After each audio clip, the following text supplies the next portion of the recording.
Chers auditeurs et auditrices de Méridien Zéro, bonsoir. Nous sommes vendredi soir. C'est donc notre rendez-vous hebdomadaire. Alors cette semaine, Jean-Louis Romégas à la barre, à la technique et à tout ce qu'on veut, avec trois invités de choix. Bon, pour une thématique, alors là on n'y est pour rien du tout, mais c'est vrai que l'actualité, vous allez voir, va entrer forcément en résonance avec notre émission de ce soir, puisque les températures pour une partie de la France sont repassées en dessous de zéro. Et que nous allons donc avoir la complainte habituelle des personnes qui se réveillent lorsque le froid arrive et que ces personnes se disent « Ah là là là là là !» et les personnes dans la rue, etc. Vous l'aurez compris, ce soir nous allons faire une émission dont l'orientation sociale est évidente, avec donc trois invités.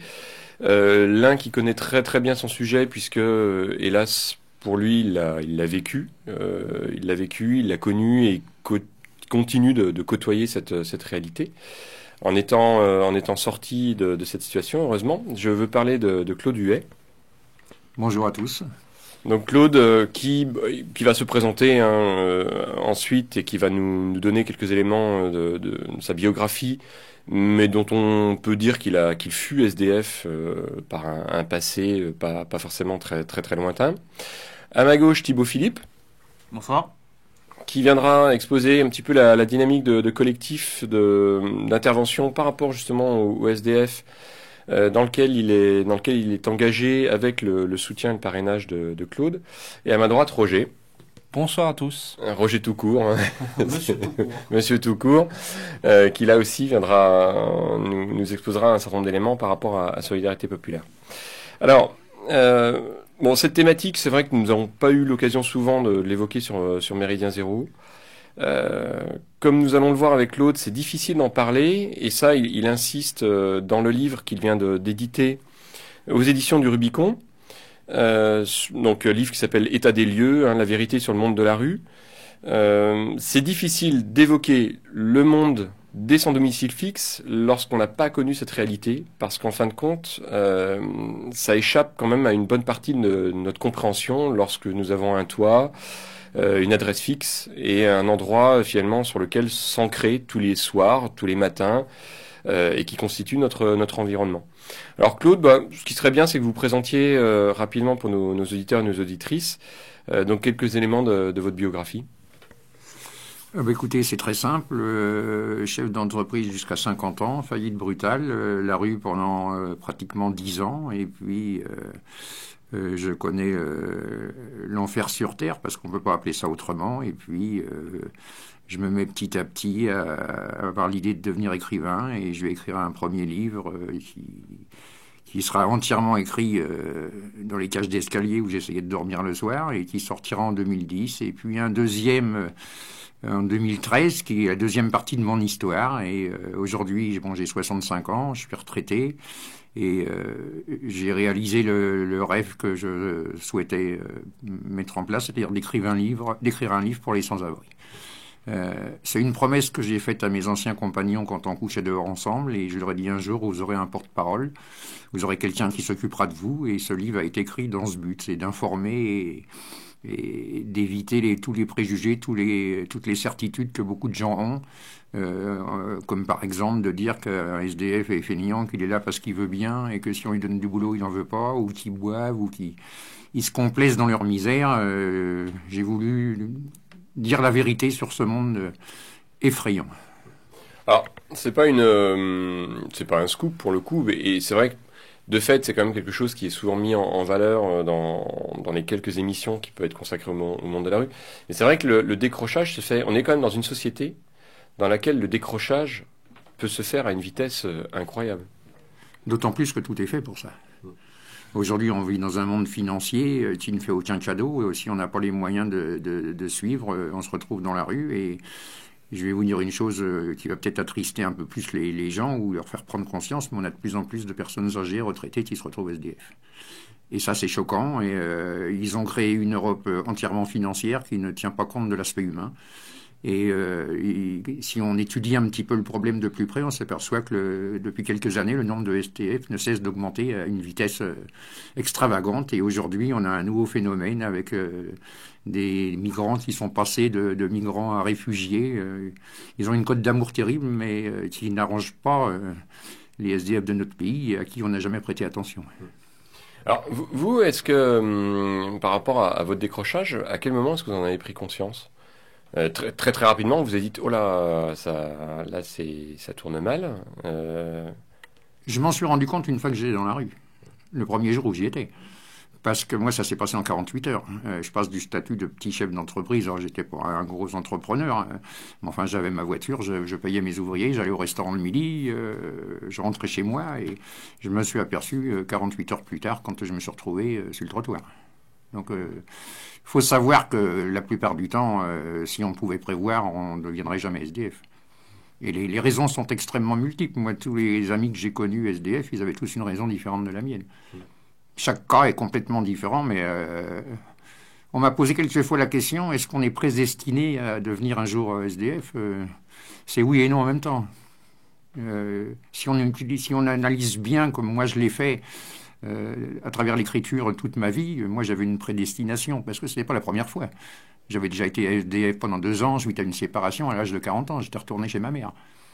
Mais pour moi, j'ai pu faire mon auto-analyse et me dire que j'avais peut-être une prédestination, et encore, c'est relatif.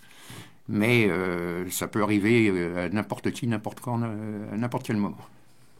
Alors, ce qui est compliqué, et ça c'est quelque chose qu'on saisit dans votre livre dès le début, c'est la confusion des catégories. Puisque même les autorités, finalement, ne vont pas donner la même définition statistique sur le nombre de SDF qu'on peut rencontrer en France, le nombre de pauvres. Il y a le nombre donné par l'INSEE, il y a le nombre qui est estimé ou évalué par les associations.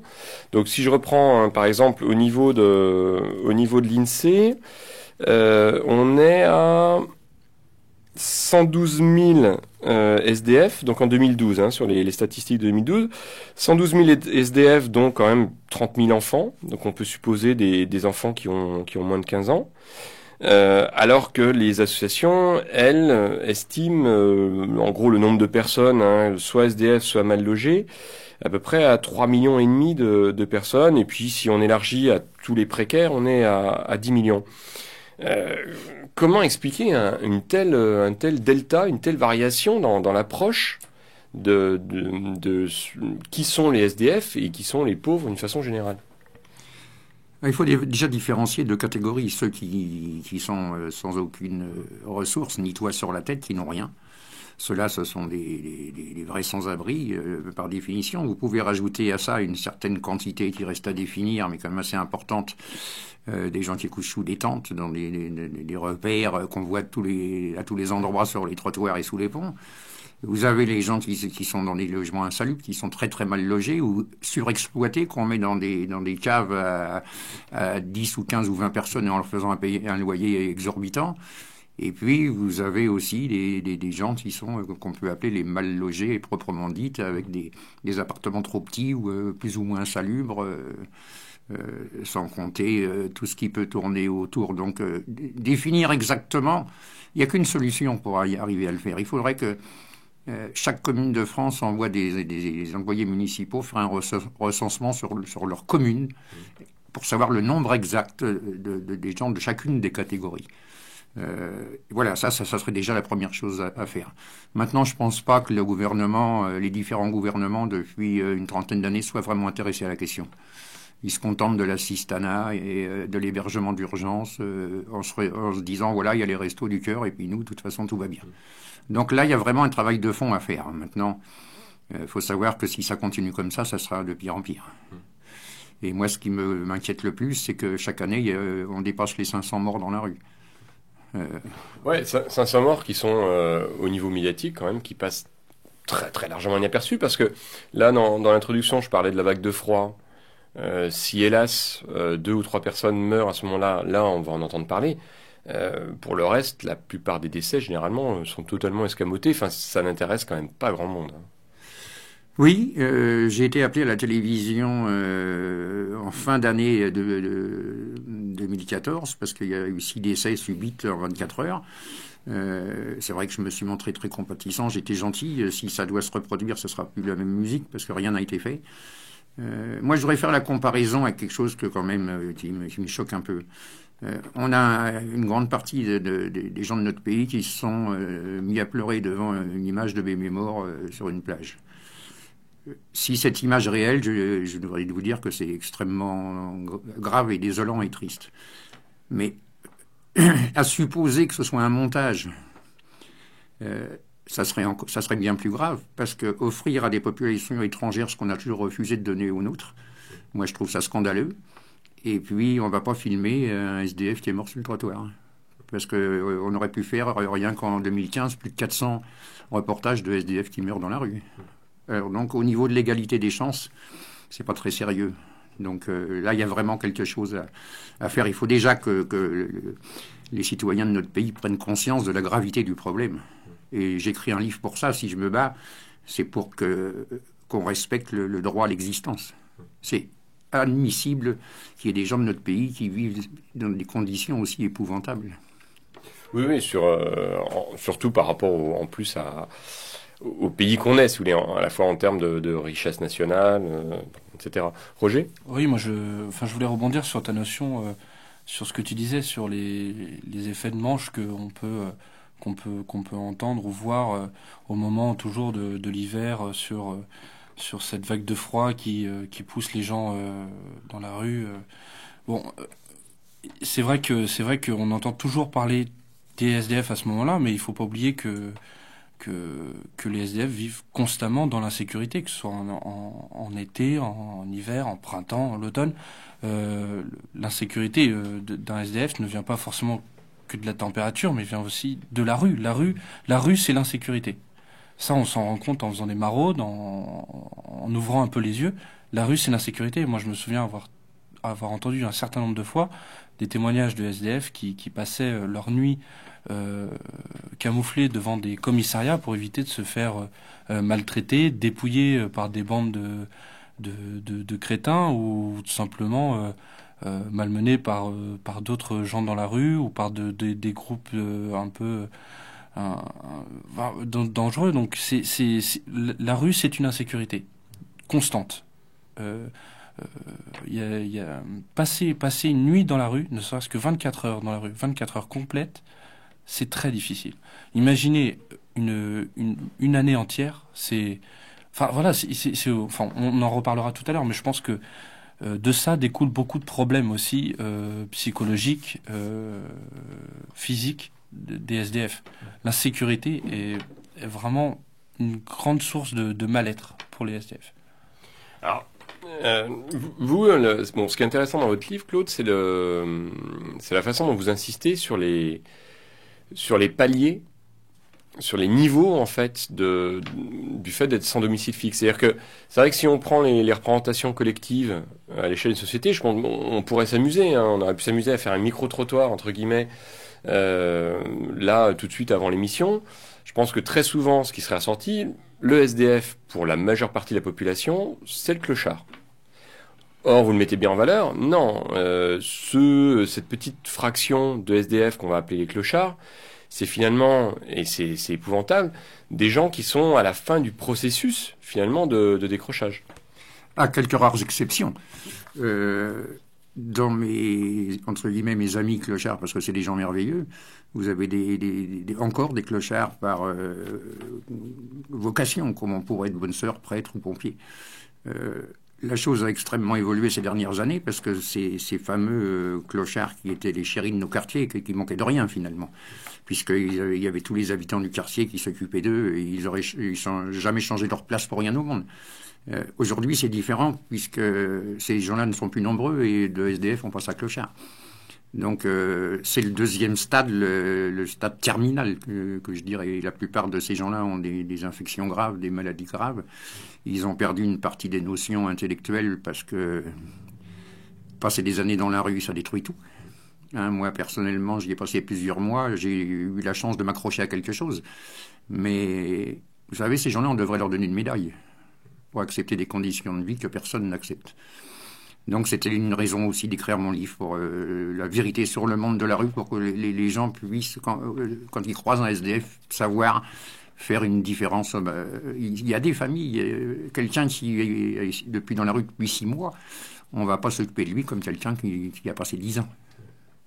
Oui, donc c'est très compliqué, mais alors, le monde des clochards a énormément changé. Aujourd'hui, c'est encore plus grave, parce que c'est des SDF qui ont tout perdu intellectuellement, physiquement, et qui se retrouvent... c'est la dernière limite avant la fin, quoi. Oui, c'est marrant. Enfin, généralement, c'est en effet eux que les passants voient, parce que en effet, ils vont porter les stigmates. C'est eux qui vont avoir les stigmates les plus marquants par rapport au fait de pas avoir de domicile. Roger? Oui, je pense aussi. Enfin, tu parlais de stade et de processus. Bon, si on prend un peu l'échelle un petit peu avant de devenir complètement SDF, faut penser aussi à tous ces jeunes travailleurs précaires qui dorment dans leur voiture ou qui passent d'un logement d'un copain ou d'un membre de leur famille à un autre, etc., qui vivent en fait dans une insécurité quotidienne, alors que ils sont... Enfin, voilà, moi je suis encore étudiant, j'ai vu ça, j'ai vu des étudiants qui enchaînent des toits très très temporaires ou qui dorment dans leur voiture. Ça aussi, c'est un stade. Et bon, il suffit qu'on ait un accident de la vie supplémentaire pour tomber encore plus bas. Ah, oui.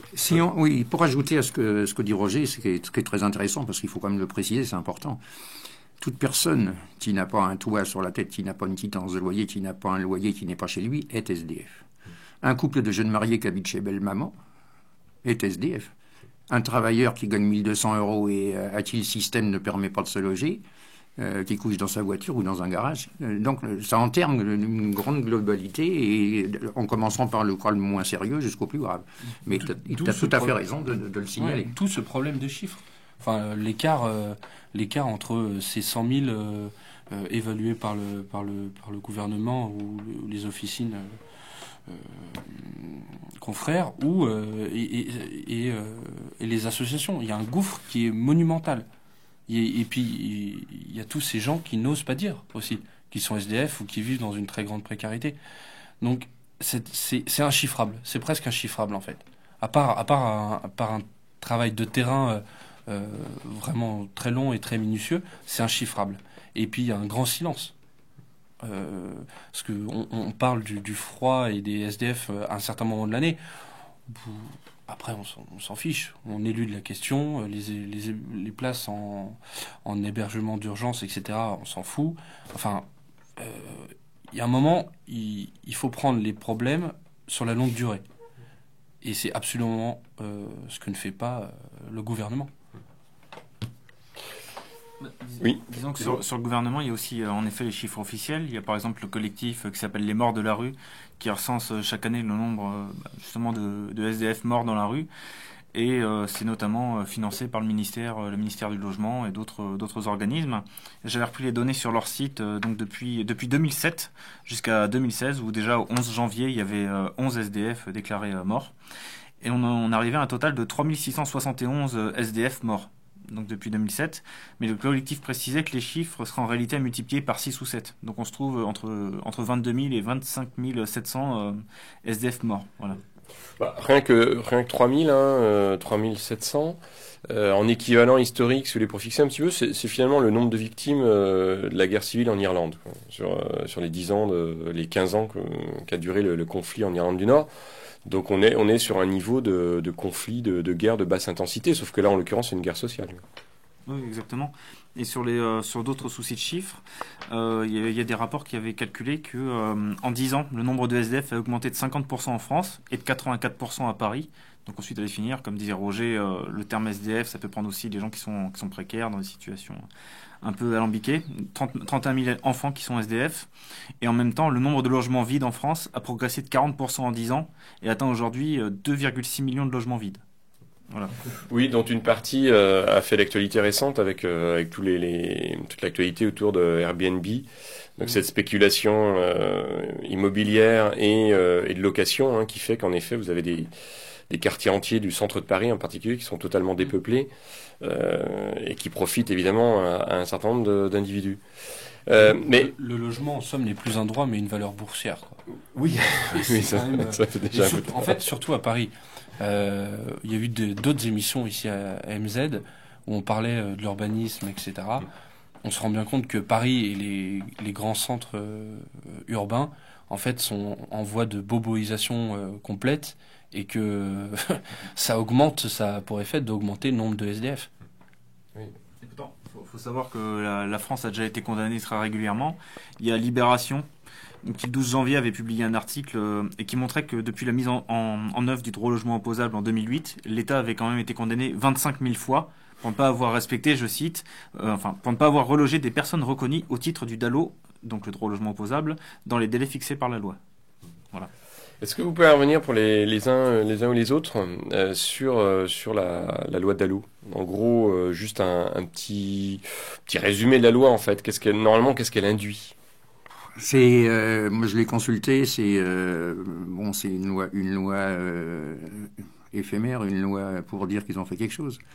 Parce que dans sa réalité, la loi DALO, il faut faire un courrier au préfet, c'est très administratif, et si au bout de 6 mois on n'a pas de réponse, il faut refaire une nouvelle demande. Donc en réalité, c'est pas une vraie loi de relogement, puisque c'est un système administratif, et si vous partez du principe que bon nombre de gens qui sont en difficulté ont beaucoup de difficultés pour remplir des documents administratifs, qui savent pas où s'adresser, pour moi, c'est une loi, en parlant populairement, c'est une loi pipeau. Oui, et d'autant plus si on le rattache à un aspect que vous mettez bien en valeur dans votre livre, Claude, qui est finalement, il y a bien sûr, il y a l'absence de domicile, qui est un problème majeur. Mais il y a tous ces problèmes connexes dont on n'a pas conscience quand on a le domicile, qui sont en gros justement tous ces papiers administratifs, toutes ces justifications qu'on doit fournir, alors qui nous semblent naturelles parce qu'à un moment on a une facture sous la main, une facture EDF, une facture d'eau. Or là, en fait, la somme des problèmes administratifs, elle s'accumule à une vitesse incroyable. Je parle de mon livre des 5 éléments de vie qui sont indissociables. Donc nous autres personnes qui vivons d'une manière plus ou moins aisée, on possède tout ça. C'est-à-dire le droit de se loger, le droit de se laver, le droit d'être accompagné, le droit à l'indépendance financière, et puis aussi le droit de se nourrir soi-même. Donc un des éléments les plus importants, mis à part les problèmes de santé, c'est ces fameuses histoires de papier administratif. Une petite anecdote amusante à ce sujet: quand j'étais SDF, je vais demander une aide dans une mairie, parce que j'avais plus rien, strictement zéro pour vivre. On m'a demandé depuis combien de temps j'étais sur le territoire de la commune. Comme j'étais un petit peu malin, je leur ai dit, ça fait 2 mois que je suis là. Ils m'ont dit, non monsieur, il faut avoir 3 mois de présence pour avoir une aide. Alors une fois que vous avez la possibilité d'avoir cette aide, on va vous demander évidemment la première chose, que vous avez une quittance de loyer ou un avis de non-imposition. Donc moi c'est pour ça que dans mon livre je dis que même les SDF doivent être déclarés aux impôts pour avoir ce fameux avis d'imposition qui leur permettrait d'avoir un accès plus facile. Mais pour avoir un avis de non-imposition, il faut avoir une adresse. Parce que les domiciliations que font certaines associations, c'est pareil, ça ne sert strictement à rien. Ouais, l'Armée du Salut, je crois, en fait un petit peu. L'Armée du Salut, ça fait 200 ans qu'elle existe. Ils font ce qu'ils peuvent avec des moyens financiers quand même assez énormes. Je conteste pas l'Armée du Salut, je les connais assez bien puisque j'ai eu l'occasion de faire des conférences au sein de l'Armée du Salut.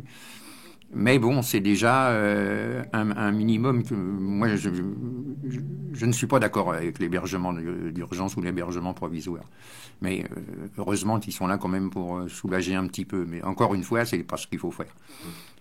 C'est pas ce qu'il faut faire. Il faut que ce problème soit réparti sur toutes les communes de France. Parce que ce projet de loi m'appartient. Je l'ai soumis au ministère au mois de mars, on me l'a refusé. Et aujourd'hui, on s'en sert pour les migrants. Mais il faudrait que tout soit réparti sur toutes les communes de France et que chaque mairie, suivant sa taille, puisse s'occuper vraiment de donner un petit logement. SDF, il n'a pas besoin de grand-chose. J'en ai rencontré un il y a 2 jours. Lui, il m'a dit un petit studio de 15 mètres carrés, ça me suffit. Donc, vous voyez... Oui, c'est pas une exigence hors norme. Hein. Ils vont pas vous demander un château. Hein, bon, voilà, je crois que là, il faut, si on veut considérer le problème des sans-abri, il faut considérer tous les éléments. Parce que donner un logement à un SDF, c'est bien, mais s'il n'y a rien autour, lui donner du travail. Moi, les premiers mois que j'étais SDF, on m'a proposé un contrat, je l'ai accepté. C'était 3 heures par jour dans un lycée pour m'occuper de la pelouse, des choses comme ça. J'ai tenu 15 jours. J'ai été voir la directrice, j'ai dit, madame, j'arrête. Elle m'a dit, mais pourquoi vous travaillez bien? Je dis, écoutez, j'arrête, je n'y ai pas dit, mais j'étais SDF. Donc je travaillais 3 heures par jour et je retournais coucher dehors.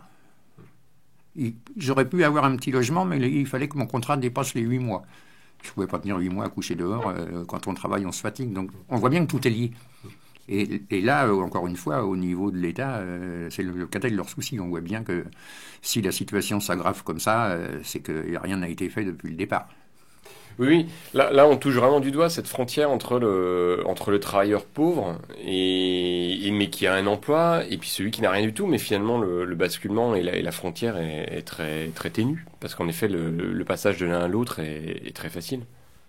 C'est facile, surtout que la bascule se produit très vite.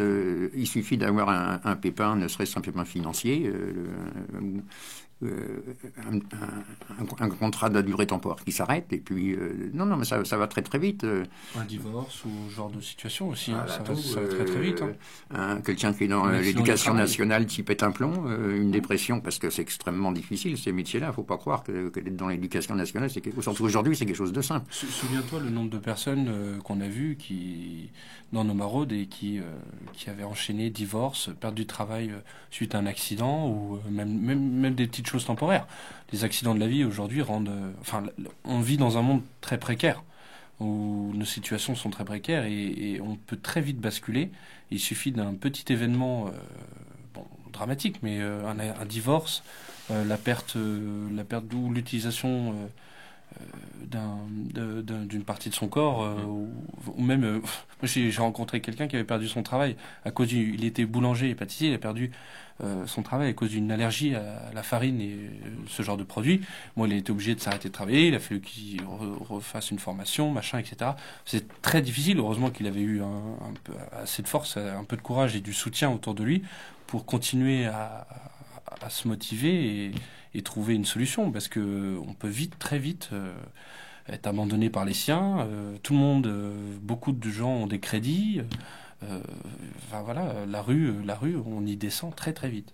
Oui, puis je pense qu'il y a une difficulté quand même pour une bonne partie d'entre nous d'appréhender le caractère systémique des choses.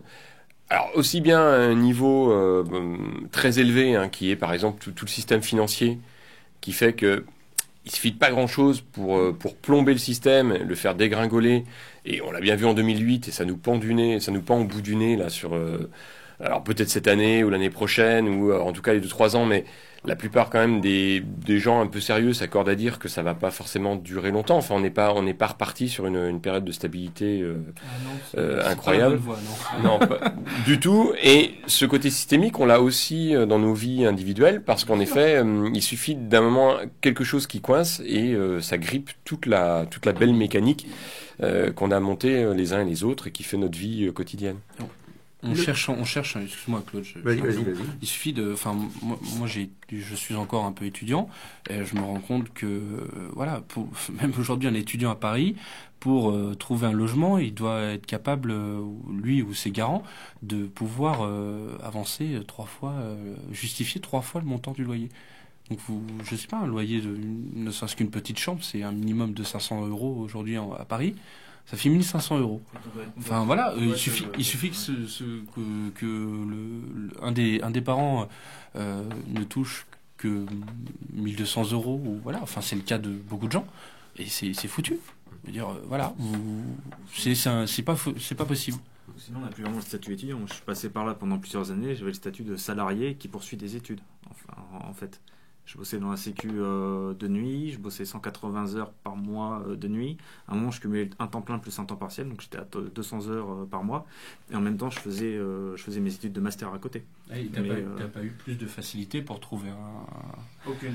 Un logement, c'est la folie. Avec des parents en fin de carrière qui s'en sortent pas trop mal, ça a pu se faire, mais sinon, ça aurait été purement impossible. En tant qu'agent de sécu, avec les primes de nuit, je touchais 1500 euros. Ça aurait pas suffi pour attraper un appartement.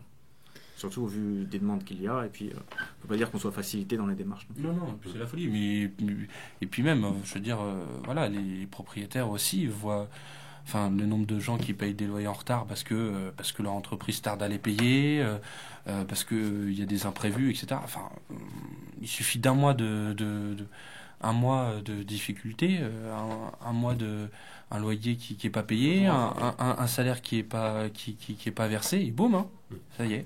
Et puis alors attention, il ne faut pas oublier une chose, c'est qu'il y a rajouté à ça, il y a quand même un critère très important à ne pas oublier, c'est que quand on a des problèmes financiers, on peut compter sur personne, surtout quand on est SDF. Il suffit de faire l'expérience pour s'amuser d'aller voir des gens de ses relations, famille ou amis, puis lui dire prête-moi 500 euros.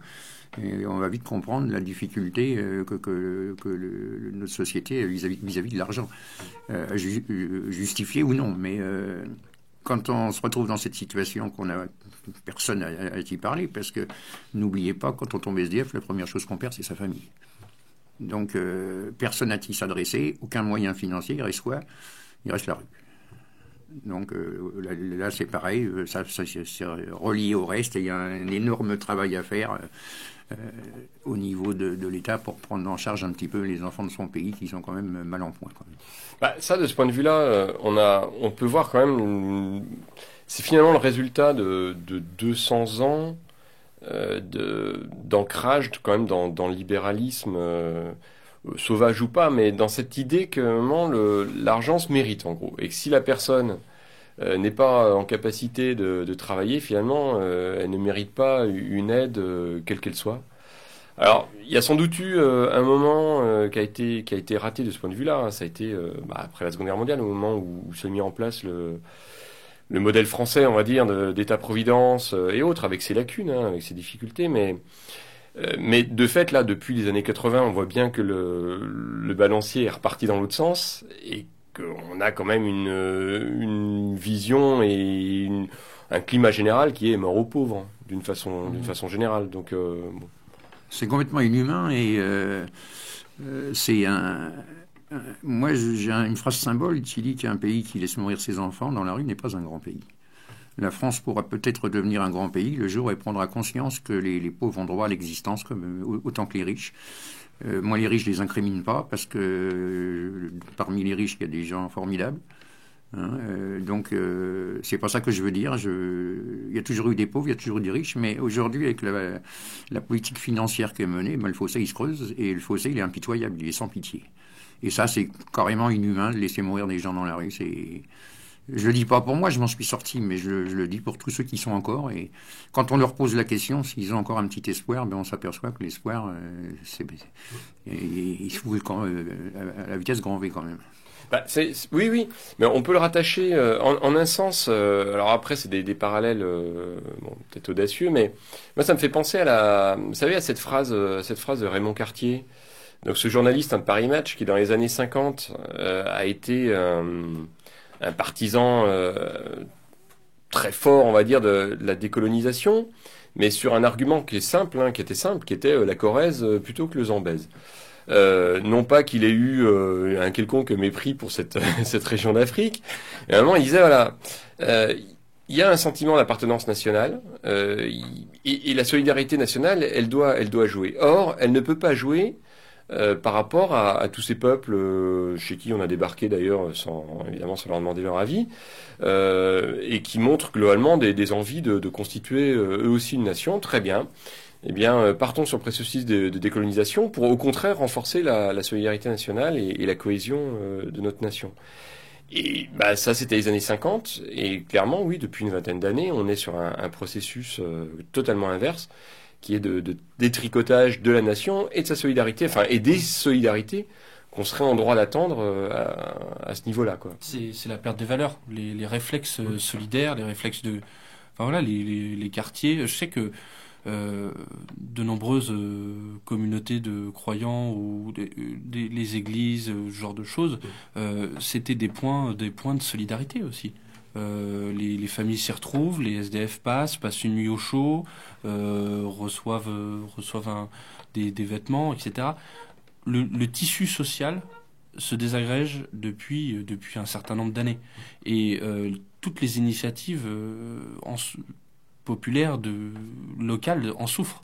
Aujourd'hui, nous, Solidarité Populaire et avec Claude et les autres associations, on se rend compte que certains bénévoles essayent d'aller à l'encontre de ce mouvement.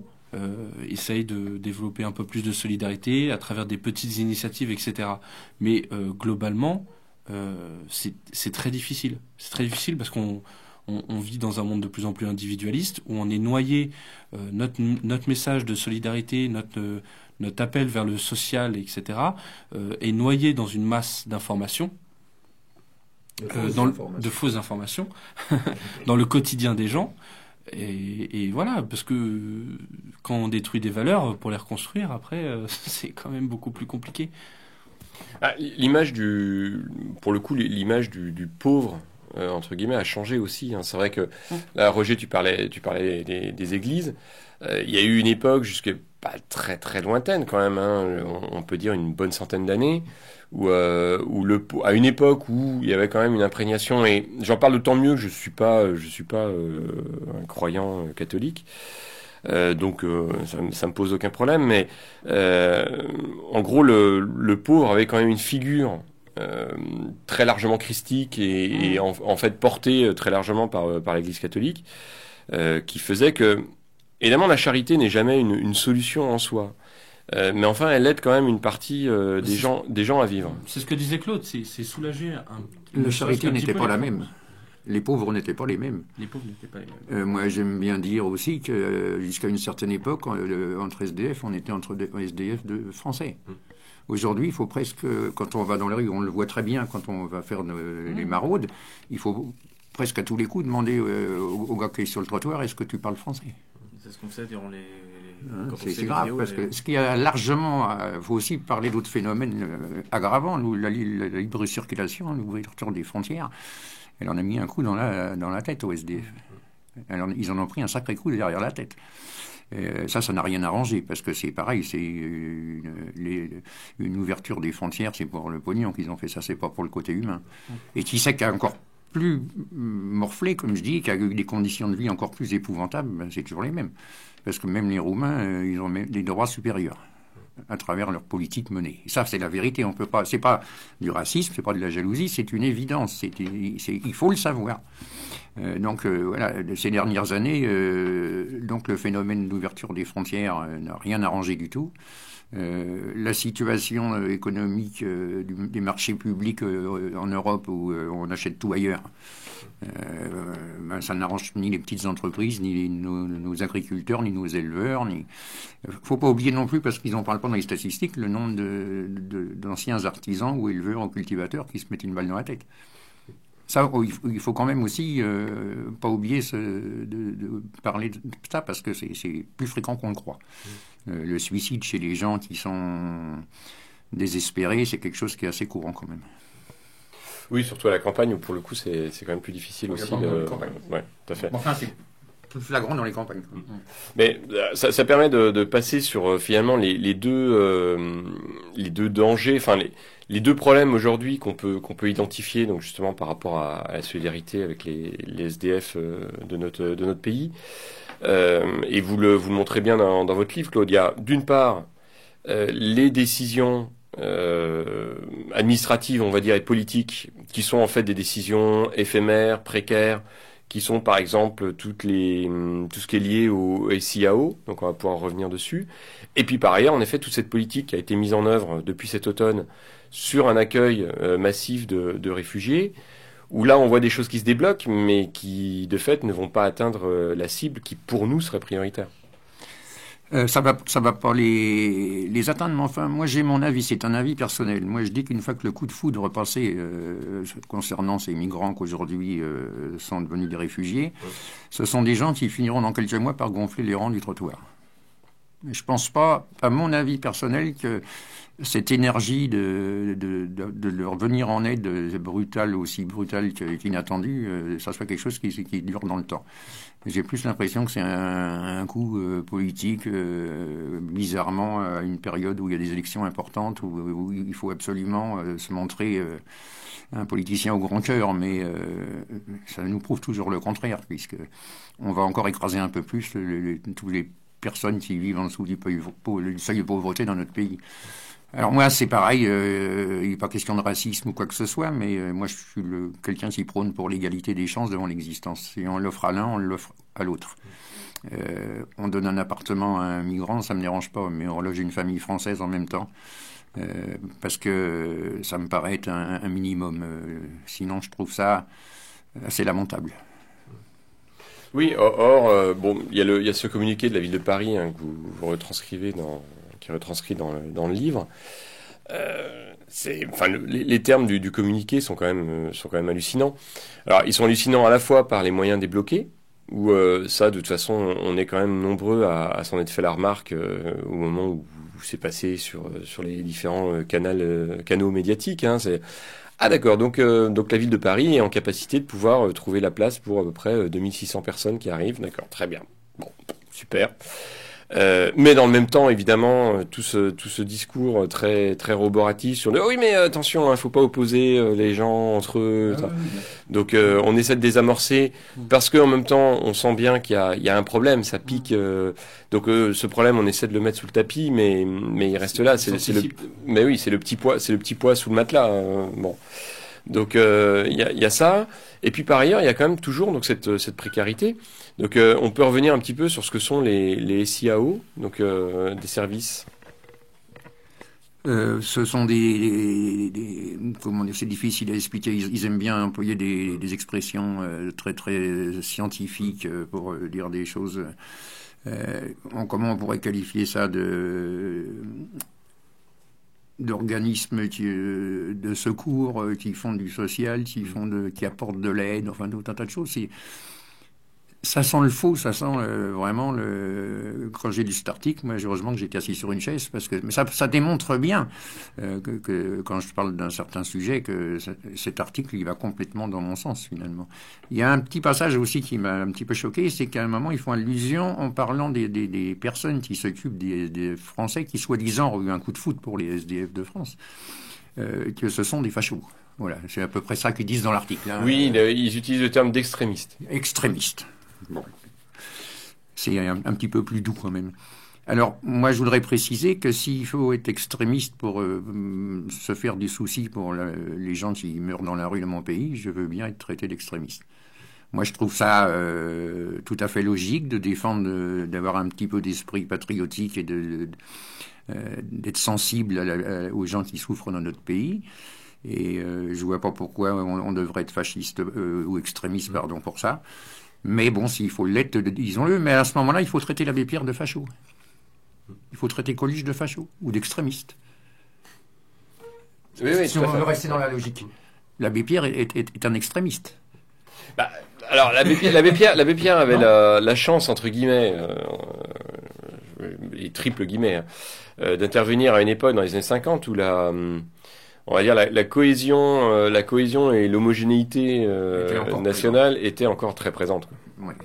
Oui, c'est la grande différence avec aujourd'hui. D'ailleurs, il nous manquera toujours l'abbé Pierre. Tout à l'heure, vous avez dit que personnellement, vous n'étiez pas trop dans la croyance catholique. Je crois que pour aimer l'abbé Pierre, on n'a pas besoin d'être catholique. C'était un personnage absolument fantastique. Et simplement, il n'y a personne qui a vraiment repris le flambeau derrière. C'est ça qui est un petit peu dommage. Bon. Des fois, sur Twitter, on me compare un peu à l'abbé Pierre, c'est gentil, ça me fait plaisir, mais j'y arrive pas à la cheville. Si j'avais seulement le pouvoir de la parole qu'il avait lui, c'est vrai que là, on pourrait peut-être avancer un petit peu plus, mais non, les choses ont trop changé en 30 ans aujourd'hui. Alors, ce qui est le plus grave, c'est que toutes les méthodes de ce qu'ils appellent d'assistanat, de ces fameux restos du cœur, qui par principe sont quelque chose d'extraordinaire, mais qui sont complètement démodés aujourd'hui, qu'il faudrait reprendre complètement dans son fonctionnement. L'assistanat, l'hébergement d'urgence, il fonctionne toujours comme il y a 30 ans en arrière. Il n'a jamais évolué. Alors, quand vous êtes SDF, que vous demandez... moi, je vais donner un petit conseil aux gens qui veulent savoir ce que c'est. Faites le numéro 115. C'est un numéro gratuit qui, quand on couche dehors, pour avoir un hébergement pour une nuit, hein, pas pour un mois. Et essayez d'appeler le 115 en vous faisant passer pour quelqu'un qui a perdu son logement et qui est dans la rue. C'est une expérience amusante à tenter, et déprimante aussi, mais si au bout de 5 heures, vous arrivez à les joindre, que vous avez rechargé 4 fois de suite votre téléphone parce qu'il n'y a pas moyen de les avoir, vous vous rendrez compte de ce que c'est. Donc, ce que je veux dire, c'est qu'aujourd'hui, on fonctionne avec ce fameux bouclier. À nous, on fait ce qu'il faut. On fonctionne d'abord comme il y a déjà 30 ans en arrière, et puis deuxièmement, c'est de la façade. Il y a un personnage quand même sur lequel vous avez la dent dure dans le livre, c'est les assistantes sociales. Oui, c'est un très bon relais que le 115, parce que quand vous appelez le 115, ils vont fouiller dans votre vie pendant 3-4 heures avant peut-être de vous dire on va vous trouver une place pour ce soir. Ça me rappelle quelques conférences que j'ai faites où j'ai essayé de faire comprendre aux assistantes sociales, à travers ce que j'écris dans mon livre, qu'il fallait avoir une autre pédagogie, qu'il fallait plus de formation, qu'il fallait faire du cas par cas. Ce sont en général, à quelques exceptions près, des madame je sais tout. Ils ont une grande particularité, c'est qu'ils vont vous monter un dossier ils vont vous convoquer pendant plusieurs jours, pendant 1 heure ou 1 heure et demie, ce qui sert à rien.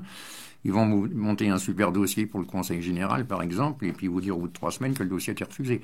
Ça, c'est leur grande spécialité. Non, les SDF n'apprécient pas spécialement les assistantes sociales. En même temps, est-ce qu'elles sont pas elles aussi, Claude, un rouage? Alors moi, professionnellement, j'ai l'occasion d'en côtoyer une ou deux.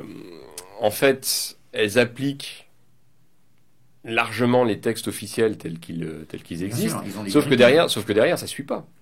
Alors, il y a plusieurs choses que ces charmantes assistantes assurent. Je les haïs, pas toutes, ou tous. Il y en a qui sont très très bien. Personnellement, moi j'en avais rencontré une au début qui m'avait fait une proposition pour m'aider, mais je ne pouvais pas l'accepter parce que j'avais d'autres ambitions. Et bon, non, je crois qu'il y a un manque de formation. Au niveau pédagogie, il faudrait que les assistants sociales s'appuient un peu sur ce que j'écris. C'est vrai que derrière, ils ont des directives et que c'est pas elles qui ouvrent le porte-monnaie. Hein. Bon. Moi, ce que je leur reproche dans certains cas, c'est de recevoir 10 SDF et de les traiter tous les 10 de la même façon. Parce que c'est 10 dossiers qui vont être perdus d'avance. J'explique bien dans ce que j'écris qu'il faut vraiment prendre la personne avec son histoire, avec ce qui lui est arrivé par rapport à ses propres besoins et à ses propres désirs. Quand je dis il faut lui demander qu'est-ce qu'il veut faire, qu'est-ce qu'il sait faire, ça me paraît important. Voilà, donc... bon, que les assistantes sociales me pardonnent, j'arrive à plus faire de cauchemar la nuit quand je pense à elles. Donc, c'est déjà pas mal. Mais bon, c'est vrai que cette individualisation, on la retrouve quasiment nulle part. Enfin, c'est vrai que le système en fait traite. On est sur un fonctionnement qui est un fonctionnement de masse et où du coup, en effet, chacun est traité un peu comme tout le monde. Parce qu'il n'y a pas les moyens non plus, ni humains ni financiers, d'essayer de... C'est la bureaucratie, hein. C'est une coche à causer dans un formulaire. Mais dans ce cas-là, on n'arrivera à rien. Si on ne passe pas par le s'intéresser... on le voit bien, nous, quand on fait des maraudes, quand on va faire des interviews avec le collectif, justement, là, on voit bien que... Vous avez bien remarqué, quand je parle d'un SDF, bon, la personne que j'ai en face de moi, je ne lui parle pas tout à fait de la même façon. Ah ben non. Et les réactions ne sont pas les mêmes. Les réactions ne sont pas les mêmes. Parce que bon, moi j'ai un avantage, c'est que je parle comme eux, je pense comme eux, parce que j'ai vécu comme eux. Mais moi-même, en tant qu'ancien SDF, je ne m'adresse pas systématiquement de la même façon quand je croise un SDF. La relation se passe toujours très très bien, Mais je vois tout de suite que celui-là, au fur et à mesure qu'on parle, je vais orienter vers une chose ou une autre. Et voilà, ça c'est pas fait, mais si on fait pas ça. Parce que parfois il ne faut pas remuer de trop mauvais souvenirs, enfin il faut savoir ménager aussi les comme je dis, il ne faut personnages. jamais poser la moindre question sur l'histoire de la personne. Parce que d'abord c'est tout ce qui lui reste, c'est sa seule fortune. Et en plus, si on commence à toucher à ça, il se ferme comme une huître, c'est fini. Ce qu'il faut faire en contrepartie, qui est beaucoup plus efficace, c'est l'amener à installer la confiance. Et ça marche à tous les coups. Moi, j'en ai eu des centaines d'exemples. C'est que lui soit amené à venir se confier et de lui-même raconter son parcours. Voilà. C'est sur une relation de confiance. Et voilà, la relation de confiance. Et c'est le point le plus grave avec les assistants sociaux qui ne veulent pas comprendre ça. On n'a pas à poser de questions sur la vie à quelqu'un. Une fois que la confiance est établie, il viendra tout seul. Moi, il y en a qui m'ont raconté des histoires horribles que je garde pour moi, mais vous ne pouvez pas imaginer les souffrances que ces gens-là ont endurées dans divers domaines. Et ça, ça fait partie du reste. Les cas individuels, respecter leur histoire, leur donner un toit sur la tête, qu'ils prennent le temps de pouvoir se reposer. On ne prend pas un SDF, on lui donne un logement, on le met au boulot le lendemain matin. Il y en a qui vont y aller tout de suite, il y en a qui auront besoin de 15 jours, 3 semaines, 1 mois pour récupérer. Parce que coucher dehors, 24 heures sur 24, 365 jours par an, croyez-moi que... Ouais, et c'est marrant d'ailleurs parce que c'est le même, en fait, tout ce discours-là de dire, ah oui, mais ils vont avoir du mal à s'adapter, c'est pour le coup un discours qui est beaucoup tenu par rapport aux migrants. Et à un moment, il y a des traumatismes psychologiques, ce dont par ailleurs, je précise bien, ça va sans dire, que je n'en doute pas. Je veux dire, pour une partie d'entre eux, ceux qui ont pu connaître des situations de guerre ouverte, bien sûr.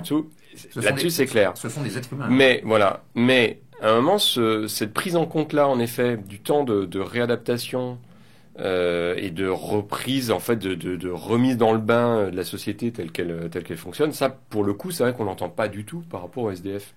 Absolument. Bon, les migrants, ils ont une particularité, ils ont un combat de plus à mener, qui est la différence de climat. Quelqu'un qui vient d'Afrique et qu'il arrive au mois de janvier à Paris, il a un problème supplémentaire, parce que c'est pas qu'un SDF qui s'habitue, mais un SDF qui a passé plusieurs hivers dehors, il résistera en théorie plus facilement que quelqu'un qui vient d'un pays où il fait 40 degrés à l'ombre. Mais restons dans le domaine des sans-abri de notre pays. Je crois qu'il mérite autant de considération et surtout de savoir que nous-mêmes, quand on a fait une soirée invitée chez des amis, quand on s'est couché un peu plus tard, quand on voit des fois le matin on se lève, on n'est pas en forme. Et pourtant on a dormi dans notre lit. Donc ça c'est impératif de considérer ce paramètre. Et j'ai discuté avec une infirmière il y a quelque temps qui me disait, oui, mais il y en a, on leur propose un travail, ils refusent. Mais je dis, est-ce que vous n'avez pas été réfléchir un petit peu plus loin? S'ils refusent, c'est peut-être aussi parce qu'ils ont peur d'une dernière désillusion. C'est ce que tu m'as toujours dit, Claude. Tu m'as beaucoup conseillé dans les maraudes et tu m'as toujours dit, soignons les corps, soulageons les corps, mais soulageons aussi les esprits. Absolument. Ça vient pas de moi, ça vient du pasteur Goethe qui en 1862 a créé l'Armée du Salut. Et c'était un pasteur anglais et qui disait il faut soigner l'esprit avant de soigner le corps. Ça me paraît logique. Ouais, alors après avec quand même une perspective, Claude, sur l'Armée du Salut qui était une perspective très très luthérienne, hein, oui, très rigoriste, on va dire. Voilà, non, mais sur cette simple phrase, je trouve assez génial de penser quand on veut aider quelqu'un, c'est bien beau de lui donner un cachet parce qu'il a mal à la tête, mais s'il se sent moins isolé, s'il a quelqu'un en qui il a confiance, on va transformer cette personne. Moi, on le voit, t'as vu les SDF, quand on fait des petits reportages, au bout de 5 minutes, ils sont en confiance. Il y en a même, on n'arrive plus à les arrêter. Hein, donc, c'est ça, c'est plus important.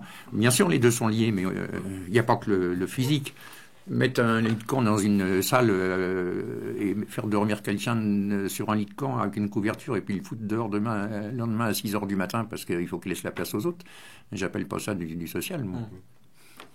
C'est presque trié à la chaîne, quoi, en fin de compte. Voilà, c'est plus des êtres humains, c'est des numéros, c'est des...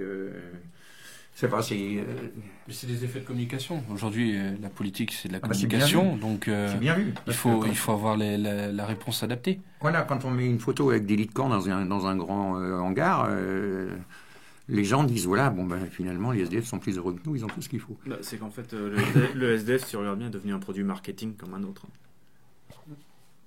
Oui, inconsciemment, ils servent à quelque chose pour certains. Il n'y a que pour eux que ça aggrave leur situation. Ouais, tout en étant quand même une mauvaise conscience, hein, parce que Ouais, mais à l'échelle de nos sociétés prospères et consuméristes, les SDF restent quand même plutôt l'aiguillon. On détourne les yeux. Oui et non, c'est-à-dire que c'est une mauvaise conscience en hiver, mais les rapports montrent bien que les SDF meurent plus souvent en été. Oui. Et en été, on s'en émeut pas particulièrement. Le SDF, c'est un petit peu l'objet du grand froid. C'est-à-dire que qui meurt plus en été, on n'en parle jamais en été. T'entends parler en été, toi? Ah bah non. Bah, si, j'ai déjà dû entendre. Si, j'ai déjà dû entendre un ou deux reportages sur France Pipo par rapport à ça, sur SDF en été. Les SDF morts d'hyperthermie, on n'en entend pas beaucoup parler. Mort de chagrin, mort d'infection, mort de maladie de peau, mort d'avoir bu un coup de trop. Et une phrase que j'aime bien pendant ce livre-là, mais dans mon deuxième, quand j'ai inventé une phrase quand j'étais SDF, j'avais un copain qui était avec moi qui buvait 4 bouteilles d'1,5 litre par jour, enfin il avait ses raisons. Et j'avais inventé une phrase que j'ai mis dans mon livre, je dis si la bouteille est sa dernière maîtresse et l'ivresse sa dernière compagne, pourquoi nous empêcherions-nous qu'il soit heureux une dernière fois? C'est pareil, regarde quand on a été voir le directeur des enfants du Canal. Ouais. Le gars, il a dit l'ivresse, l'alcoolisme est une maladie qui se soigne. Et dans la rue, vous avez 90% de SDF. Il n'y a pas plus d'alcooliques dans la rue que dans une société bien importante. Selon la différence, les bouteilles, ils les boivent sur le trottoir. Voilà. Ouais, mais c'est pour ça pour moi, Claude, c'est ce que je disais tout à l'heure, je pense qu'il y a quand même vraiment quelque chose, vous voyez, qui est lié aussi à une idéologie générale, qui est à un moment que tout ça se mérite, l'argent ça se mérite, et qu'à un moment, par exemple, l'alcoolisme fait partie, à un moment va être classé comme déviance parce que si on est méritant, on ne boit pas, et donc il reste quand même à un moment dans l'approche, dans le regard, une drôle de quelque chose qui finalement est assez anglo-saxon, mais qui participe de cette idéologie-là, où au moment ils l'ont un peu cherché, et puis finalement ils sont pas méritants, donc ils restent au fond de leur trou. La preuve, vous voyez, ils boivent. Il y a encore un paramètre extrêmement important, parce qu'on est plein de paramètres importants dans cette affaire, c'est que la diversité des avis des personnes. Moi, je vois sur Twitter, j'ai 13 200 abonnés, et je vois bien que quand je fais un tweet, des fois, je l'engage dans une voie à peu près pour savoir comment ça va se passer. La diversité des certitudes, des opinions des gens vis-à-vis des SDF est assez affolante. Il y a de tout. Vous avez des gens qui sont au plus bornés, qui disent voilà, ces gens-là, ils sont là, c'est bien fait pour eux. Vous avez des gens qui sont très très sensibles. Vous avez d'autres qui ont ils ont des idées préconçues parce que dans leur quartier, ils voient un SDF qui est comme ça, ils vont imaginer qu'ils sont tous pareils. Oui, ils sont tous pareils. Voilà, donc ce livre a été écrit aussi pour essayer de convaincre les gens d'avoir moins de certitudes. Parce que vous savez, les certitudes dans ce domaine-là et dans les autres, c'est fait que pour nous enfoncer. Voilà. Oui, non, puis ça permet pas de se remettre en cause et puis d'essayer aussi d'imaginer des solutions. Alors, sur les solutions, c'est Thibaut. Donc, il y a un certain nombre d'initiatives que vous avez pu lancer en lien avec Claude. Quelques mots. Ouais, une initiative en particulier qu'on a lancée avec Solidarité Populaire. Donc on a décidé de l'appeler Mort sous vos yeux. On s'est dit qu'en fin de compte, les maraudes étaient utiles pour les SDF, que ça leur apporte à manger, mais que... je me permets une incise. Ouais. Donc globalement, ces maraudes, elles sont faites depuis que le MAS a été lancé. En gros. Oui, c'est ça. Donc c'est des maraudes mensuelles. Non, ça dépend. Enfin, ça peut être beaucoup plus régulier que ça. On a pas mal travaillé avec Claude ces derniers temps. C'est vrai qu'on avait pendant très longtemps, on avait un minimum d'une maraude par mois en voiture, etc. C'est vrai que là, ces derniers temps, avec le travail qu'on fait avec le collectif, on a quand même largement explosé ce chiffre-là et on est venu à plusieurs maraudes parfois par semaine. Bon, après on est tous bénévoles avec du travail, des obligations professionnelles et personnelles, donc et puis un manque de véhicules, de moyens, mais on essaye d'en faire dès qu'on peut, dès qu'on en a l'occasion, et puis dès que les difficultés se présentent avec le froid. Très bien. Et donc je reviens à Mort sous vos yeux. Oui, donc on s'est dit que c'était bien de faire des maraudes, mais que c'était dommage de se limiter à ça, puisqu'aujourd'hui tout fonctionne avec l'information, l'image. Et bon, on s'est dit, il y a peut-être moyen d'en faire quelque chose qui alerte un petit peu plus l'opinion publique. Et c'est pour ça qu'on a décidé de faire ce qu'on appelle une gestion offensive de l'information. Donc on se dit, pourquoi ne pas donner la parole à ces SDF et leur demander... En trois questions, hein, globalement, sur les vidéos, même si, comme Claude le disait, il y a assez de différences selon un SDF. On demande à la personne son prénom, depuis combien de temps elle est dans la rue, et si elle a un message à adresser au ministère concerné, donc c'est-à-dire ministère du Logement et ministère des Solidarités. Voilà, on recueille des témoignages et ensuite on prévoit de diffuser ça notamment sur les réseaux sociaux. On sait par exemple que alors je parle tout le temps de Twitter, je déteste Twitter, mais le fait est que 65% de l'information est reprise de Twitter. Claude a 13 200 abonnés, donc on prévoit à chaque reportage d'interpeller directement les ministères concernés et pour voir s'ils ont quelque chose à dire et puis les afficher en fait publiquement. C'est le guérilla. Oui, c'est juste de la guerre de l'information, de basse intensité, puisqu'on n'est pas excessivement nombreux. Comme disait Roger, on est bénévole, on a des choses à faire. Mais c'est aussi pour ça, on a lancé cette initiative et on s'est dit par qui on pourrait passer. Parce que nous, on va nous dire, vous n'êtes pas légitime. Il y a toujours ces espèces de petites remarques quand on fait des guerres de l'information ou quand on essaie de lancer quelque chose. Ouais, vous n'en savez rien, vous êtes dans votre monde, ou tout type de remarques. Donc on a fait des recherches, puis on a découvert Claude, qui est quelqu'un qu'on pense plus que légitime. Et on l'a contacté pour lui proposer au départ de parrainer le collectif. Et bon, j'avais peur d'essuyer un refus, hein. Mais il a été plus que partant, et du coup plus qu'en être le parrain, il nous accompagne dans les maraudes, et c'est lui qui va directement au contact avec les SDF et qui nous permet de faire des vidéos qu'on espère pertinentes. Voilà. Et donc on prévoit touchante. Et on prévoit, on va pas s'arrêter là, on réalise régulièrement des reportages. Donc le site mortsouxvosyeux.com, on prévoit de le lancer ce lundi 25. Et on va ajouter, à chaque fois qu'on fera des maraudes, des nouvelles vidéos. Et à chaque nouvelle vidéo, on va interpeller les ministères concernés. Et puis, pour les harceler, tout simplement, hein, puisqu'ils ne comprennent que ça. Et on va pas s'arrêter là. On espère aussi qu'il y a des gens, on en profite, on invite les gens qui ont envie de faire la même chose, de prendre l'initiative, donc d'aller voir des SDF, soit qu'ils connaissent, soit qui traînent dans leur quartier, soit avec des amis, d'aller interroger un SDF, de prendre contact, de prendre le temps, faut pas y aller comme un bourrin, et de leur demander, c'est les trois questions, son prénom, le temps passé dans la rue et le message qu'il ou elle souhaitera adresser au ministère du Logement et des Solidarités. Et on les invite ensuite à nous envoyer les vidéos sur le site et on relaiera. Et on espère que là, de quelques dizaines, on passera à quelques milliers de témoignages de SDF. Moi, j'ai trouvé ça absolument extraordinaire. D'abord, quand ils me l'ont proposé, j'ai dit oui tout de suite, parce que faut reconnaître, je ne vais pas avoir jeté des fleurs aux autres, mais Roger et Thibaut sont des gars formidables, et tous les petits copains pareil. Faire des reportages avec les SDF, moi personnellement, c'est les meilleures nuits que je passe en revenant, parce que ça me réchauffe énormément. C'est très touchant. On interpelle, mais on sensibilise aussi, parce que ceux qui verront ces petits reportages ne pourront que s'attendre rire. C'est magnifique ce qu'ils font. Faire des maraudes, c'est magnifique. C'est apporter 5 minutes de bonheur à des gens qui sont complètement dans l'isolement. Moi, je trouve que leur action est primordiale et que c'est pas une solution définitive, mais et il y en a plein en France qui font ça. Faut pas croire, il y a beaucoup de gens qui font des maraudes et c'est chapeau, c'est formidable.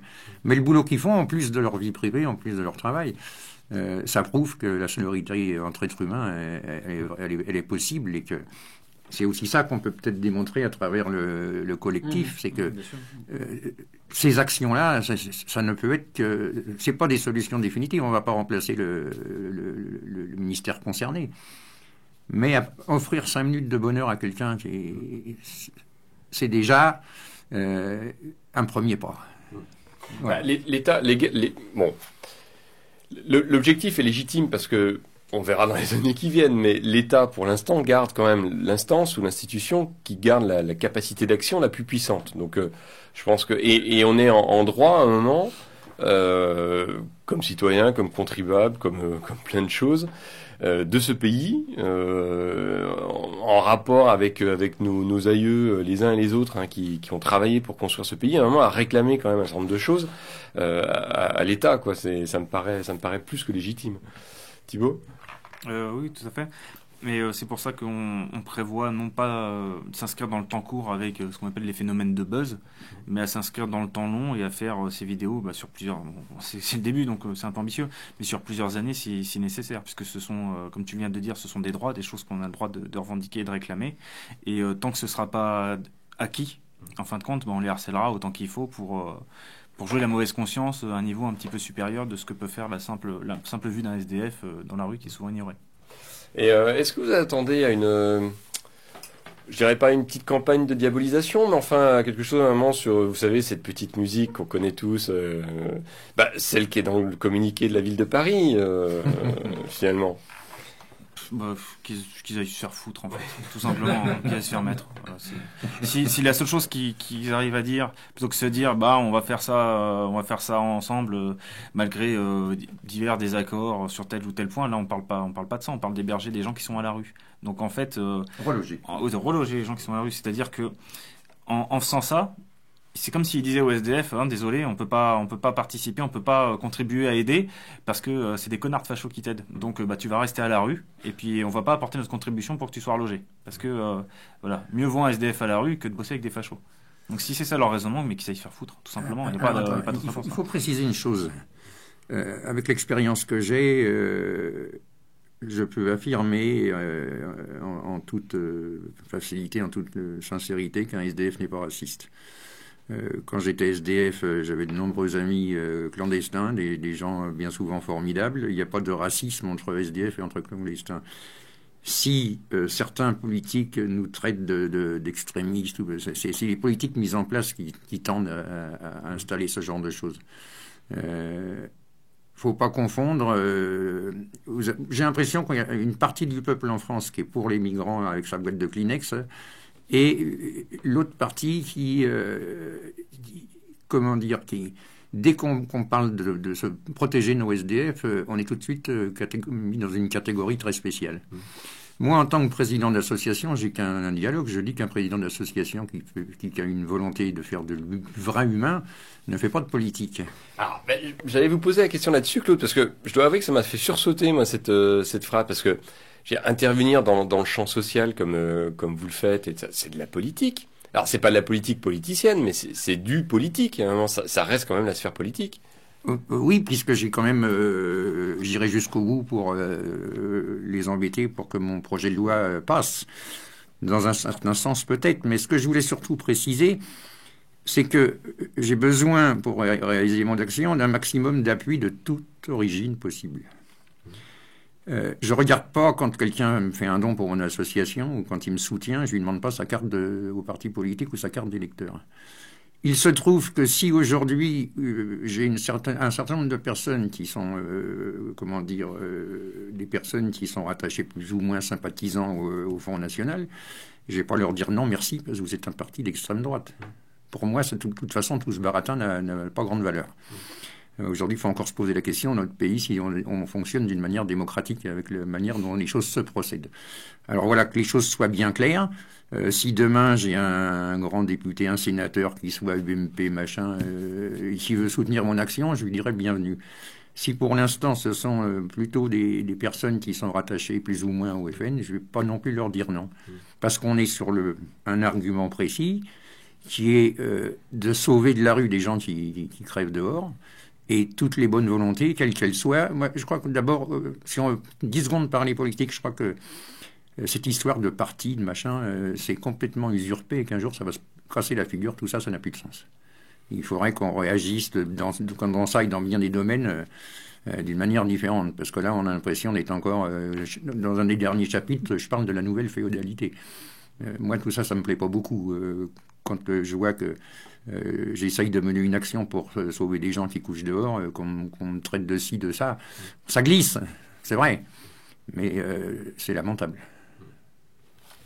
Oui, mais c'est une nouvelle féodalité dans le sens où il y a aussi beaucoup de clientélisme. Enfin, ça fonctionne aussi sur une façon qui est très clientéliste. Mais après, je pense que ce que vous faites, Claude, ça reste de la politique au sens le plus noble du terme, justement, et qui est pas une politique ni politicienne ni partidaire. qui est, en gros, d'apporter du soutien aux gens qui font partie de notre peuple. Si le politique, c'est se soucier des gens qui partagent ton pays, ta cité, oui, effectivement, on fait de la politique, ça, c'est sûr. Enfin, mais ça, en soi, ça me dérange pas, mais je sais que je me présenterai jamais aux élections. Ça, Ah non, mais ça, là-dessus... Moi non plus. Je préfère m'occuper de mes SDF plutôt que d'autres choses. Oui, mais on est bien d'accord. Enfin, c'est pas... On n'est pas les uns et les autres, je crois pas qu'on soit du tout dans cette perspective. Et tu vois, Jean-Louis, au final, cette remarque, elle est assez intéressante parce que... Claude est prêt à se dire est prêt à dire qu'il ne fait pas de politique parce que il ne fait pas le même travail que ce qu'on peut voir en face dans le système. C'est-à-dire que en fait, je suis désolé Claude, mais tu fais de la politique. La vraie politique, c'est toi, c'est ce que tu fais. Oui, mais c'est ça. Non, mais et la com, les effets de manche, le buzz, tout ça, c'est pour le reste. Très bien, gardez-le. Mais c'est pas de la politique. Non, mais je comprends la réaction aussi quand on voit que, bon, c'est vrai qu'il y a quand même déjà eu par le passé un certain nombre de responsables d'associations. Tout à l'heure, vous parliez des Enfants du Canal. Si je ne m'abuse et si mes souvenirs sont bons, il avait été quand même très largement approché par en l'occurrence le Parti socialiste pour figurer sur des listes. Alors je ne sais plus si c'était au régional ou aux élections européennes. Mais à un moment, oui, bien sûr. Il y a toujours un certain nombre de personnes qui d'une façon ou d'une autre vont utiliser en fait la sphère dans laquelle ils interviennent comme tremplin. Alors à leur corps défendant des fois, mais aussi parce que ils sont quand même relativement complices de cette situation.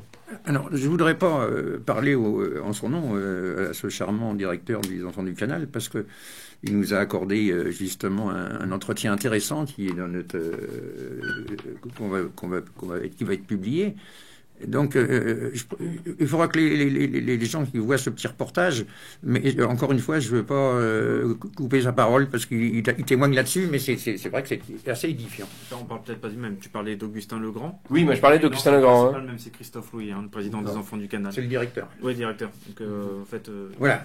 Jean-Louis parlait d'Augustin Legrand. Ah d'accord. La personne Okay. que tu as sur l'intérieur. Oui, moi je pensais à cette figure-là qui à un moment a eu quand même une aura médiatique qui était absolument incroyable, mais par rapport à une opération qui était pas mal pensée non plus. Hein, mais en fin de compte, c'était à double tranchant puisque les tentes, tout le monde s'y est habitué maintenant.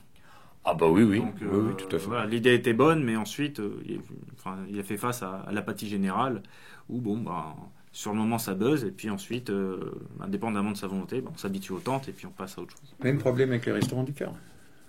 C'est complètement... L'idée de base, d'abord, elle date pas d'aujourd'hui. À l'époque, elle était très intéressante. L'idée de base est fondamentale. Il faut garder ça. Mais il faudrait réadapter le fonctionnement à aujourd'hui. Parce que quand on voit dans sa réalité, moi, encore un conseil que je donne aux gens, déguisez-vous en quelqu'un qui a faim et allez faire la queue au Resto du Cœur. Mais faites-en pas la queue seulement dans un, parce qu'il y en a qui sont très très bien. Faites-en plusieurs. Vous allez voir un petit peu comment ça se passe. C'est effrayant. Donc aujourd'hui, tout est complètement dévalorisé.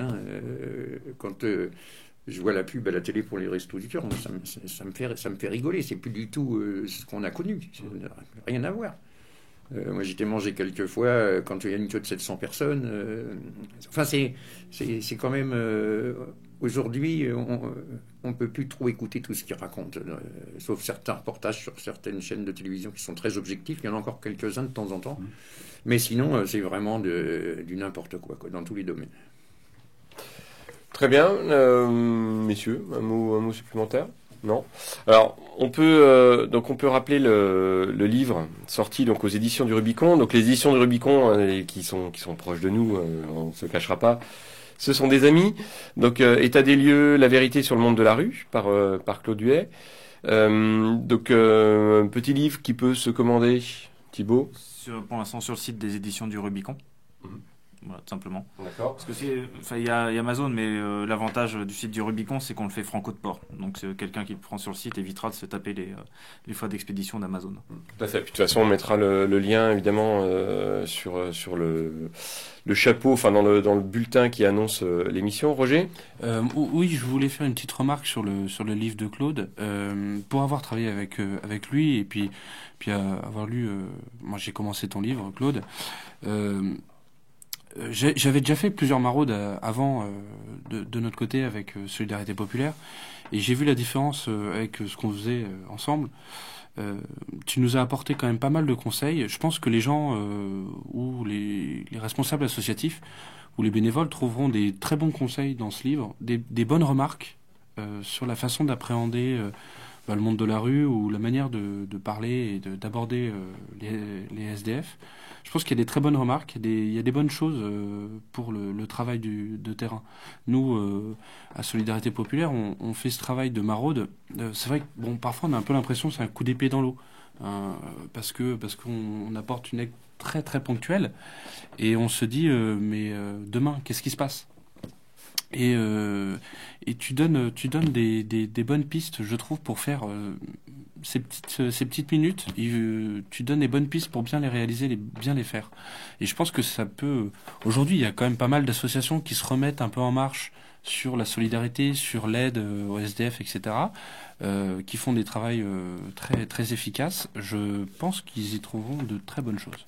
J'en suis persuadé aussi. Je pense que c'est un livre éducatif qui peut même s'adresser à des enfants. Hein. Moi, j'ai ma fillette qui a 10 ans qui a lu mon livre, bien sûr, et puis qui l'a très bien compris, parce que d'abord, elle avait vu tous mes reportages à la télé avant, et elle est très, très branchée dans ce milieu déjà, petite comme ça. Mais sur ce que tu disais, en aucun cas, une maraude, si elle est faite dans le bon sens, avec tout le cœur qu'il faut, c'est pas un coup d'épée dans l'eau. C'est un coup de baguette magique. Non, mais on ne sait jamais la réaction de la personne derrière, que tu as interviewé, que tu lui as redonné 5 minutes de courage, tu ne sais pas ce qu'il est capable de faire après. Ça se trouve, c'est quelqu'un qui va se lever. Je comprends bien, mais je ne dis pas qu'il le fera à tous les coups. C'est quelqu'un, si ça se trouve, que suite à ce coup de chaleur humaine que tu lui as apporté, ça peut... Moi, je suis quelqu'un qui est très optimiste. Tu vas un jour tomber sur quelqu'un qui va te dire... Parce que moi, c'est comme ça que je me suis sorti de la rue. C'est sur quelqu'un qui m'a apporté ça. C'est pas une pièce, c'est pas un billet, c'est un jour j'ai rencontré quelqu'un qui m'a foutu l'étincelle, sinon je serais mort depuis longtemps. Donc ce que vous faites, c'est pour ça que je l'appuie, c'est extraordinaire. Et c'est déjà, mais en aucun cas ça peut être négatif. Ce que tu fais comprendre aussi au travers de ton livre, c'est pour ça j'ai mis une citation, qu'on a mis au Rubicon une citation d'Orwell en exergue, c'est que faut pas les infantiliser comme c'est souvent fait. Les SDF, faut leur donner, faut faire une part du chemin. Et comme tu le dis, c'est à eux de faire l'autre part du chemin. C'est parce qu'Orwell écrivait, puisque lui il a vécu aussi en tant que SDF dans la Dèche à Paris et à Londres, il expliquait que souvent quand les SDF étaient accueillis, ils étaient très méprisants envers les gens qui les aidaient dans les institutions, puisque c'était de la charité, les gens étaient infantilisés. Et là on est plus sur ce qu'on appelle le don et le contre-don, c'est-à-dire on donne à une personne, mais aussi on lui permet de nous rendre du fait qu'elle se sente comme un égal, mais qu'elle ne se sente pas du tout infériorisée et infantilisée. C'est pour ça que j'écris un travailleur social avec un SDF, il l'accueille, il va lui dire une chose très simple, il va lui dire je ne peux rien faire pour toi, pas plus que toi tu peux ne faire pour toi-même, mais ensemble on va faire que tu vas reconstruire ta vie. C'est des phrases symboles, mais des phrases qui ont une grande valeur. Et c'est toute la... Si on dit ça à quelqu'un qui est dans la détresse, il va se dire, tiens, il s'intéresse à moi. Ça veut dire que je ne suis pas une bille. Tout ce qui est assistanat, tout ce qui est le reste, ça leur fait peur et ça les enfonce un peu plus. C'est comme si quelqu'un il a une brûlure ou un abcès, et puis quelqu'un y appuie dessus. Là, c'est pareil. Donc, c'est des phrases symboles, Et encore une fois, avant de conclure, les maraudes que vous faites, c'est primordial et c'est nécessaire et très très important.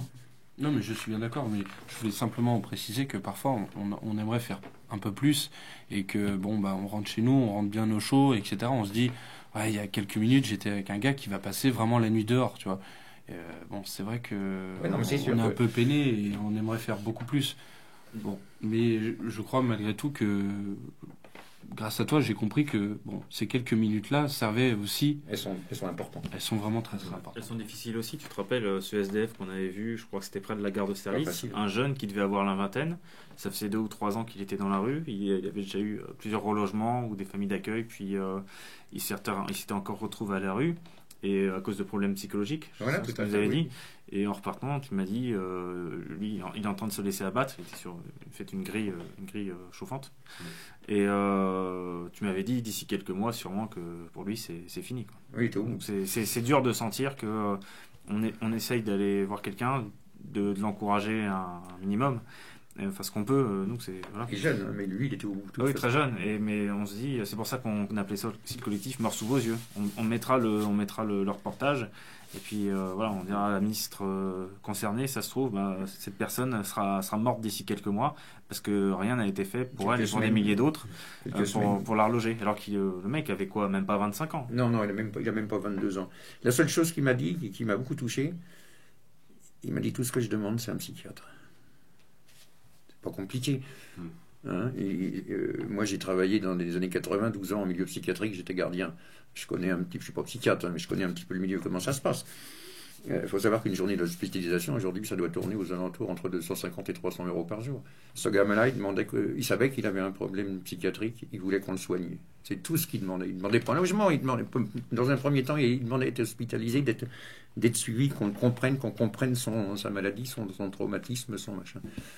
Non, moi je pense que c'est un gamin qui, avec le temps qu'il fait, là, je ne sais pas si on arrivera à le retrouver, c'est triste, mais en plus c'est... Bon, après, on a fait des reportages extrêmement touchants. Il y en a un qui était très drôle, c'était Philippe le Clochard. Philippe, ouais. Génial. Première fois de ma vie.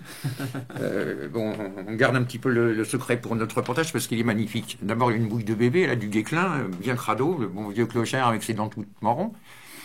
Donc on fait son reportage et à un moment il sort un billet de 10 € de sa poche, il y tenait pour votre association. Magnifique. Oui. De toute façon, oui, la solidarité vient pas de ceux et puis dont on pourrait espérer. Ça donne complètement raison à ce que j'écris quand je dis que chaque cas est complètement différent. Nous, on a fait, je ne sais pas combien de reportages, admettons, on a fait 25 reportages, on a 25 cas différents. Et vous multipliez par 10 000, 15 000, 20 000 personnes, vous aurez à chaque fois quelque chose de différent. Voilà. Très bien. De toute façon, voilà. Nous invitons ceux et celles d'entre vous qui voudraient donner un coup de main, évidemment, à prendre contact avec nous. De toute façon, à suivre l'actualité de Mort sous vos yeux, de lire le livre de Claude, de le commander aux éditions de Rubicon.